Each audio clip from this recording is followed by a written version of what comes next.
Welcome back to my YouTube channel රන්දිලියනගේ online. අද video එක පටන් ගන්නේ හොස්ටල් කාමරේ ඉඳගෙන. දැන් වෙලාව 9:37යි. රෑ මම තනියෙන් නෙවෙයි ඉන්නේ.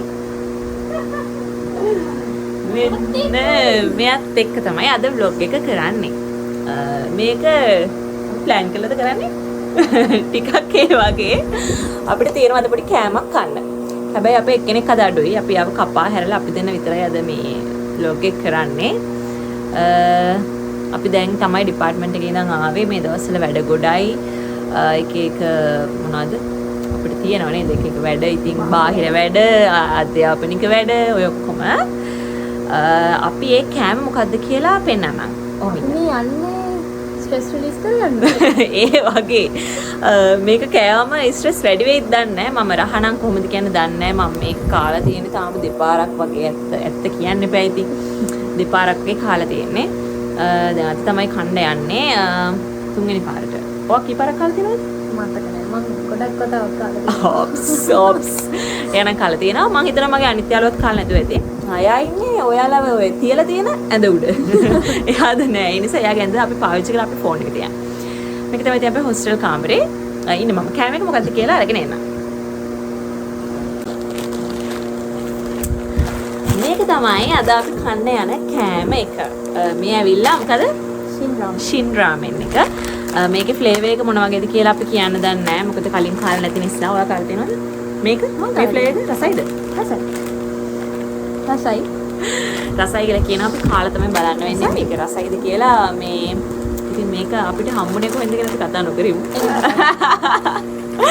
මේ හදලා කන විදිහත් ඔයාලා බලාගෙන ඉන්න. මේක සැරයිද රසයිද කන්න පුළුවන් වෙයිද කටේ තියන්න බැරි වෙයිද දන්නේ නැහැ. මේක ඉතින් අර මැජික් එකක් නෙවෙයි ඇත්තට. මේ කාලා තියෙන හැමෝම බට් ඉතින් අපිට නේද? අපි ඉතින් එහෙම හැමතිස්සෙම මේ වගේ try කරන්නේ නැහැ. ඒ නිසා අපිට ඉතින් අපි හිතුවා මේකෙන් vlog එකක් අරන් එනවා කියලා. මගේ YouTube channel එකකට ඉතින් මොනවා හරි දාන්න පුළුවන් නේ. ඒ නිසා අපි දැන් මේක හදලා රස බලමු. අපි අද රාමෙන් එක හදන්නේ මෙන්න මේකේ. මේ ඇවිල්ලා රයිස් කුකර් එක. අපිට හොස්ටල් එකේ ඉතින් අපිට ගෑස් එක පාවිච්චි කරන්න බෑනේ. රයිස් කුකර් එකේ තියෙන්නේ. ඒ නිසා රයිස් කුකර් එකේ තමයි අද රාමෙන් එක හදන්නේ. බලාගෙන ඉන්න කොහොමද රයිස් කුකර් එකේ හදන රාමෙන් එක හැදෙන්නේ කියලා. අපි මුලින්ම මේකට වතුර එකක් රත් කරගමු. ඒක රත් කළා තමයි අපිට රයිස් කුකර් දාන්න වෙන්නේ. මොකද නැත්තම් මේ රයිස් කුකර් එකේ එක දිගට වතුර රත් කරන්න අමාරුයි. ගොඩක් වෙලා යනවා. ගොඩක් දාන්න එපා. ඇති. done. හරි. අපි දැන් පැකට් එක හැදුවා. මේක ඇතුලේ තියෙන මොනවද කියලා බලන්න දෙපයි. ඇතුලේ නූඩල් එකක් තියෙනවා. රවුමට තියෙන්නේ මම හිතන්නේ ඒක කැඩිලා. ඊට පස්සේ ආයෙ තියෙනවා මේක මේ අර එළවලු කැලි පැකට් එක. මම හිතන්නේ ඒක වෙන්න ඕනේ. මම කාටද නිසා දන්නේ නැහැ. ආයෙ මේක තියෙන්නේ අර මික්ස්චර් එක. රස වෙන දාන කුරු එක. ඒකක් තියෙනවා. වතුර එකක් උතුරනවා. අපි දැන් වතුර එක රයිස් කුකර් එකට දාගමු. රයිස් කුකර් දාලා ආයෙ රයිස් කුකර් එකේ වතුර එක රත් කරගන්න.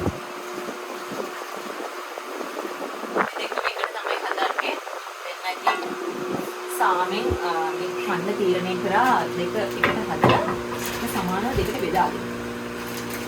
මුලින්ම දාන්න කලින් වතුර ටිකක් දාන්න.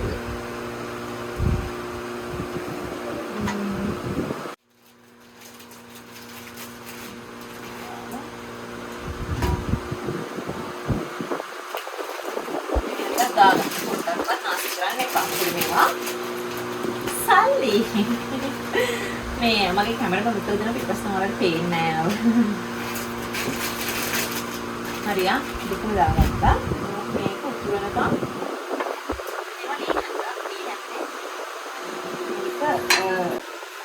නූඩල් එක දාලා නූඩල් එක හොඳට කලා ගන්න ඕනේ මේ ආකාරයට. වතුර එක උතුරනවා. තව ටිකක් දෙන්න තියෙනවා. මේක දැන් වහලා තියෙනවා.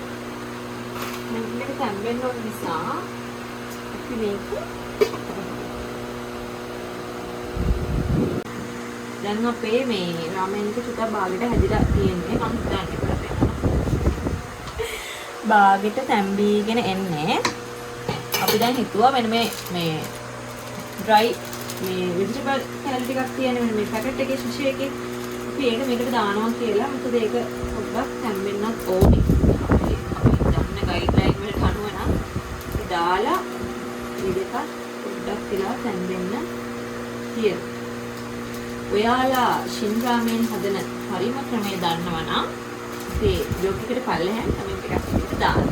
අපි ආයෙ අපේ ශින් රාමෙන් හම්බෙන දවසට ඒ රෙසිපියක් try කරලා බලන්න. ඒකත් දැම්මා. ඉතින් ආයෙ චුට්ටක් වහලා ඒක තම්බගමු.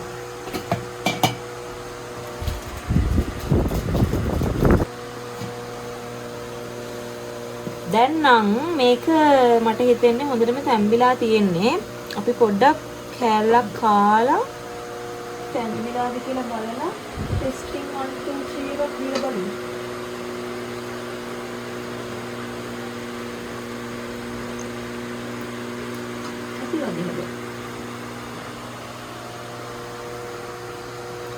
පොඩ්ඩක් විනාඩියක් විතර වහලා තිබුණේ.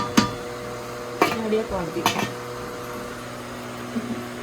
වතුර ගතිය ටිකක් වැඩි. ඒ නිසා අපි වතුර ටික ටික මේ ආකාරයට හිමින් සැරේ ඉවත් කරගන්නවා. ඉවත් කරගෙන පස්සේ තමයි අපි පිළිපැකට් එක දාන්න යන්නේ. ඔයාලා රයිස් කුකර් එකේ හදනවා නම් අපි වගේ හොස්ටල් ඉන්න අය නම් වෙන කරන භාජන නැත්තම් මේ වගේ ක්‍රම පාවිච්චි කරලා ප්‍රශ්නයක් නැහැ. නැත්නම් ඒක වගේ ගෙදර ඉන්න කෙනෙක් නම් ඉතින් මේක නිකම්ම පෙනේලට දාලා පෙරලා ගන්න පුළුවන්. අපිට ඉතින් ඒක ගන්න පහසුකමක් නැහැනේ. වතුර දැන් අපි ටිකක් වෙන්න අයින් කරගත්තා. පොඩි දියර ගතියකුත් තියෙන්න ඕනේ නේ. ඒ නිසා පොඩ්ඩක් වතුර පොඩි ප්‍රමාණයක් තියාගන්නවා. මේක ඉච්චරක්ම වැඩි. වතුර දාගන්නකොට මේ ප්‍රමාණය බලලා දාගන්නේ වගේ මේ වතුර වල අයින් කරගන්නකොට වතුර ටික විසි කරන්න එපා. මොකද වතුර මදි පාඩුවක් වුණත් පස්සේ දාගන්න පුළුවන් විදිහට මේ ඒ වගේ භාජනයකට දාගන්න. එතකොට දැන් ඔයාලට මේක කෙලිම කරනවා නම් පහසුයි. මොකද වතුර පෙරණ එකකට දාලා පෙරාගත්තොත් වතුර ටික මේ නැත්තම් වතුර ගාන දාගන්නකොට පෙරන්න අවශ්‍ය නැහැ. අර දියරටම තියෙනකොට කන්නත් බෑ නේද? සුප් එක වගේනේ. හොඳ නැහැ. එහෙම ඉතින් කන්න කැමති කට්ටිය ඉන්නවා නම් කන්න.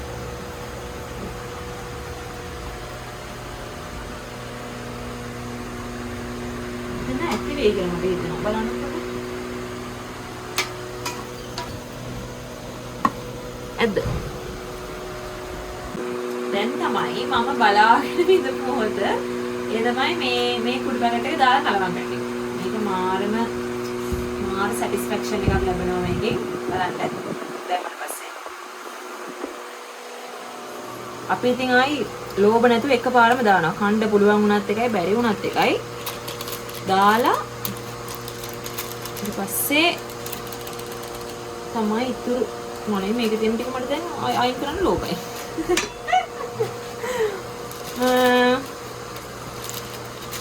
දාලා තමයි කන්න පුළුවන් වේද බැරි වේද කියන එක තීරණය කරන්න වෙන්නේ. ඒක මාර රහයි. කුල්පකට නිකන් කනකොට මාර රහයි.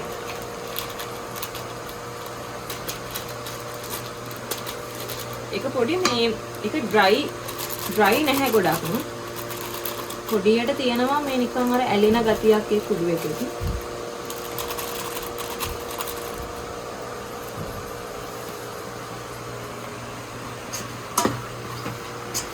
දැන් අපේ රාමෙන් එක පොඩක් අඩි අල්ලගෙන වගේ එන්නේ. ඒ නිසා අපි දැන් රයිස් කුකර් එක ගලවනවා.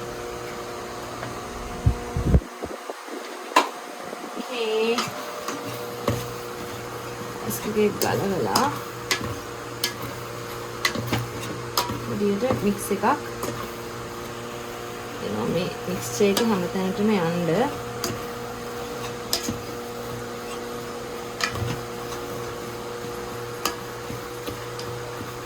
පේනවද දන්නේ ඔයාලට පැහැදිලිව පාට එහෙම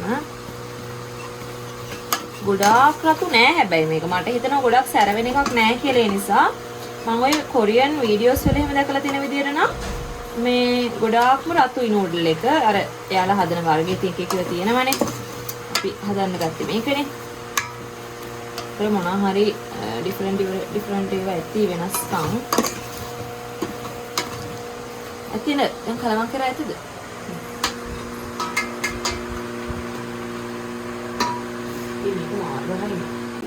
අවසානයේ මේක තමයි සිටුේෂන් එක